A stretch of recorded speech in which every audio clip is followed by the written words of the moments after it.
हिंदू धर्माचे जतन व संवर्धन करण्याचे काम अहिल्यादेवी होळकर यांनी केलं. आमदार डॉक्टर संजय कुटे.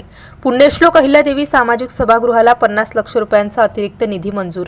जळगाव जामोद तालुक्यातील ग्राम आसलगाव येथे राजमाता अहिल्यादेवी होळकर संदेश यात्रेचे रथयात्रेचे स्वागत व भूमिपूजन कार्यक्रम उत्साहात संपन्न झाला. त्याप्रसंगी जळगाव जामोद विधानसभा मतदारसंघाचे आमदार डॉक्टर संजय कुटे यांनी अध्यक्षीय भाषणात आपले विचार व्यक्त केले.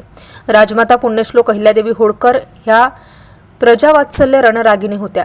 हिंदू धर्माचे संस्कृतीचे जतन व संवर्धन करण्याचे काम पुण्यश्लोक राजमाता अहिल्यादेवी होळकर यांनी केले असून त्यांचे कार्य संपूर्ण देशात दिसून येते. 50,000 मंदिराच्या जीर्णोद्धार व पुनर्स्थापना स्वखर्चातून करणारी संपूर्ण हिंदुस्थानमधील एकमेव रणरागिणी अहिल्यादेवी होळकर होत्या.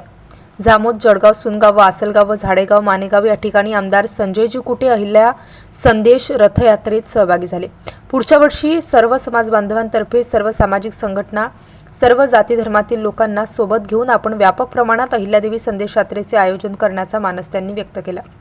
युवकांना अहिल्यादेवी होळकर यांचे चरित्र, अहिल्या संदेश माहीत होण्यासाठी, राजमातेचे विचार जनमानसात पोहोचवण्यासाठी श्रीराम पुंडे लिखित राजमाता अहिल्यादेवी होळकर या पुस्तकाचे 1000 प्रती संपूर्ण मतदारसंघात महाविद्यालयीन विद्यार्थी यांना स्वखर्चातून मोफत वाटप करणार असल्याचे यावेळी सांगितले.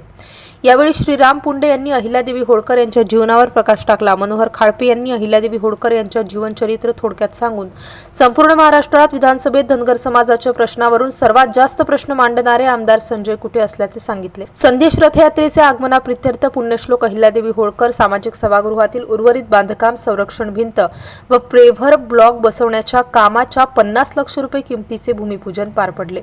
कार्यक्रमाचे उद्घाटक श्रीराम पुंडे होते, तर वामनराव खाळपे, भाजपा जिल्हा अध्यक्ष सचिन देशमुख, भारत वाघ, सरपंच विष्णू इंगळे यांची प्रमुख उपस्थिती होती. MCN न्यूज मराठीकरिता दिलीप इंगळे, आसलगाव.